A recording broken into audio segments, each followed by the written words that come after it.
pues os voy a contar mis mierdas y que cada una y cada uno saque sus propias conclusiones. ¿Por dónde empiezo? Hay una parte protectora dentro de mí, y si está dentro de mí, seguramente estará también dentro de muchas y muchos de vosotros, y dentro de la infancia a la que acompañáis o de las personas adultas a las que acompañáis, que en momentos de crisis se embarca en misiones imposibles, aparentemente sin sentido, y sabiendo que le van a caer hostias, sabiendo que va a haber castigo. Es una parte aparentemente completamente irracional, porque es como un suicidio simbólico, ¿no? En el que uno va directamente hacia el peligro y hacia las hostias, sabiendo que no va a conseguir nada y que las hostias le van a caer por todos los lados, ¿no? A mí me recuerda un poco al mito de Prometeo, ¿no? Prometeo, ese titán que, si no recuerdo mal, eh, robó el fuego a los dioses, de alguna manera para nutrir al hombre, y a la mujer en este caso, claro, también, porque les veía demasiado desnudos, porque se habían quedado sin suficientes atributos. Entonces robó el fuego como ese símbolo de la sabiduría a los dioses, sabiendo que Zeus se enojaría brutalmente con él y le castigaría, y sabiendo también que esa misión estaba condenada al castigo. En mi caso también, al fracaso, ¿vale? Pero bueno, a mí me recuerda un poco a esta historia clásica. Ya sabéis que Prometeo finalmente es descubierto y castigado, atado a una roca, y un águila creo que era un buitre, no sé, un pájaro grande, le devora todos los días el hígado, con tan mala suerte de que todos los días ese hígado a la noche se regenera y sigue estando jodido para el resto de los tiempos, ¿no? Finalmente lo libera Heracles. Bueno, más allá del puñetero mito, que seguramente lo esté contando francamente mal porque no soy experto en estas historias, lo que nos podemos preguntar aquí es, una persona como yo, ¿qué beneficios saca de activar esta forma de protección que casi es aparentemente suicida, ¿no? Y nos lo podemos preguntar no solo para pensar en mi persona, sino entendiendo que cuando hay partes protectoras, la reflexión que hacemos en relación a nuestras propias partes protectoras muchas veces es aplicable, no siempre, pero muchas veces es aplicable a otras personas a las que acompañamos, ¿no? ¿Qué es lo que este tipo calvo con barba que divaga gana haciendo eso, o activando esa parte, o ese personaje interior? Bien, todo síntoma, toda parte, es mucho más compleja de lo que podemos poner en palabras. Entonces, tenemos que ser conscientes de que lo que yo voy a hacer ahora mismo es abrir puertas, pero no voy a cerrar significados, ¿vale? Bien, cosa primero que gano. Uno se sale, cuando activa el mito de Prometeo, se sale absolutamente de la lógica del mercado. Es decir, si yo busco incluso la misión imposible y si yo busco incluso el castigo, lo que automáticamente pasa es que estoy yo fuera de la lógica del mercado. Eso ya de por sí otorga una paz mental que lo flipas. Segunda cosa importante.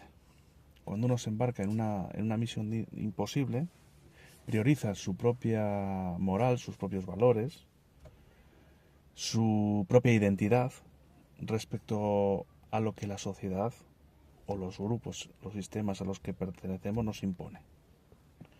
Eso genera un cierto goce. Genera un cierto goce. Un goce en el sentido de que uno siente que puede ser el mismo a pesar de estar inmerso en estructuras que de alguna manera también ejercen cierta violencia sobre él. A mí me viene ahora a la cabeza así de repente el mito de Prometeo, cuando en una acción muy concreta que ahora mismo un suceso muy concreto que ahora mismo estoy viviendo, en el hecho de estar publicando contenido sobre la violencia que acontece en Gaza, a unas sabiendas de que el algoritmo va a penalizar mis publicaciones. y no son las publicaciones sobre Gaza, sino todas las publicaciones que yo hago. Es muy curioso porque el hecho de saber que estoy siendo castigado provoca goce y por lo tanto me reafirma en mi posición de seguir haciéndolo. Y ya no es una cuestión moral, es una cuestión de goce interior, goce interno. Este goce asociado al síntoma que de alguna manera se siente, yo siempre digo, ¿no? El goce se siente porque hay esperanza de que podemos llegar a otro lugar a través de los esfuerzos que estamos haciendo, ¿no? Pero bueno, lo que yo quería decir, vale, esto tiene una serie de implicaciones a nivel personal, que de algunos beneficios que son profundos, que están muy enraizados no solo con la protección inmediata, sino con cuestiones morales y yo me atrevería a decir incluso que con cuestiones espirituales. Curioso que esta parte mía no es de ahora. Esta parte mía está enraizada en la infancia y si yo empiezo a revisar mi propia vida, me doy cuenta de que igual con 5 años ya tenía esta parte protectora activa. ¿Por qué digo esto? Por lo mismo que dije lo que dije el otro día. No presupongamos la simplicidad en la infancia, porque presuponer la simplicidad en la infancia es una forma de maltrato. Vale. Otra reflexión importante, o al menos que yo considero importante, y vosotros tiráis del hilo y os vais a donde queráis. Esta parte protectora mía no solo tiene beneficios para mi persona, sino que tiene beneficios en los diferentes sistemas a los que pertenezco. Quizás esos sistemas no lo entiendan. Quizás esos sistemas incluso se rebelen contra este feo Prometeo. Pero tiene beneficios para ellos. Porque al final, cuando hay un Prometeo, obliga a determinados ajustes al sistema que de alguna manera le permiten evolucionar y salir de las rigideces en las que habitualmente se meten, ¿no? Es decir, encontrar nuevos equilibrios. Bien, esto me enlaza un poco con la idea que tantas veces digo en los cursos, ¿no? Es decir, que el síntoma de alguna manera obliga a movilizar determinadas estructuras y es beneficioso no solo para la persona que lo padece, sino también para las estructuras en las que está contenida. Vale, ¿a dónde más quería llegar yo? Porque yo tenía una idea en la cabeza y sabe Dios a dónde me va a llevar.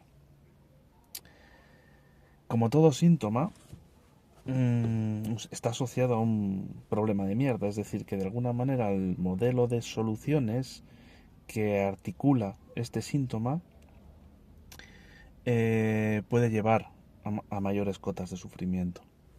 Y aquí, por ejemplo, la trampa es la siguiente. Si yo gozo con el hecho de lidiar una batalla imposible y de ser castigado, el riesgo es quedar atrapado en ese goce que resalta de alguna manera la propia identidad, la propia moralidad como algo superior. Y ahora aquí cabe la pregunta, ¿no? Esta es la trampa y de hecho yo muchas veces me atasco ahí que lo flipas. Pero, ¿cuándo hemos conseguido salir? ¿O qué es lo que realmente me ayuda a mí a salir de esa trampa? Es decir, a dejar de gozar de esa, ¿cómo decirlo? De ese sufrimiento o de ese síntoma. Bien, y si yo me pongo a mirar a mi alrededor, seguramente haya muchas cosas, pero una que veo clarísima, es que a mí me saca de ese círculo vicioso la ternura.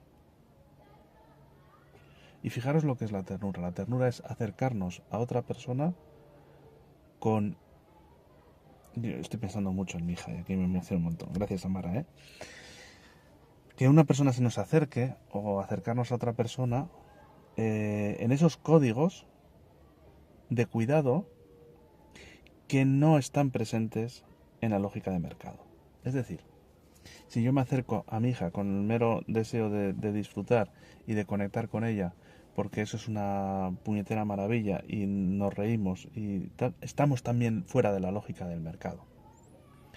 Y estamos también de alguna manera haciendo algo muy bonito, muy maravilloso, muy humano, muy moral, en el término de sin esfuerzo, estamos justo en la misma lógica, ¿no? De fuera del mercado.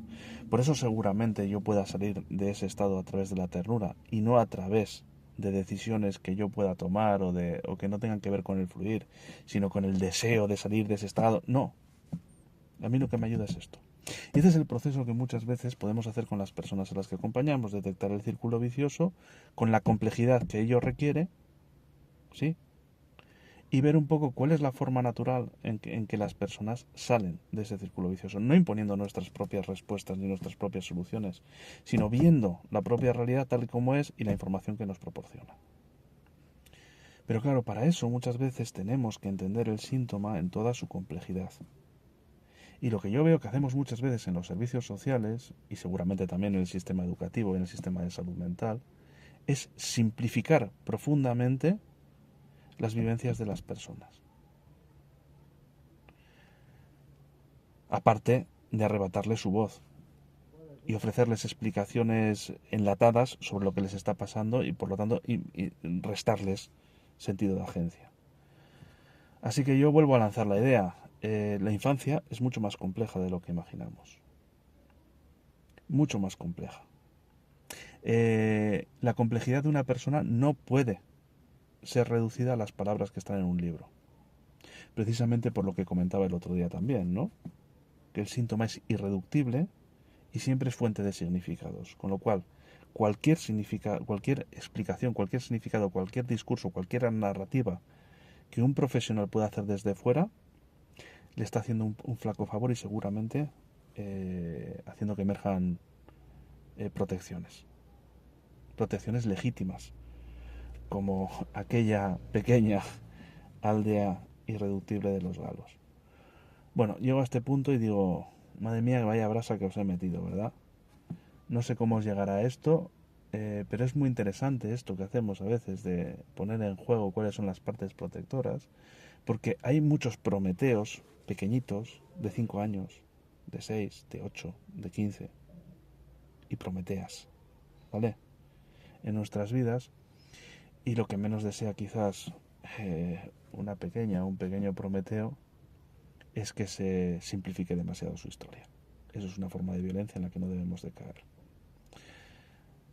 Dicho todo esto, yo sigo publicando cosas sobre el sufrimiento que los palestinos están padeciendo por este maldito Estado genocida, sionista, de mierda. Os detesto a todos.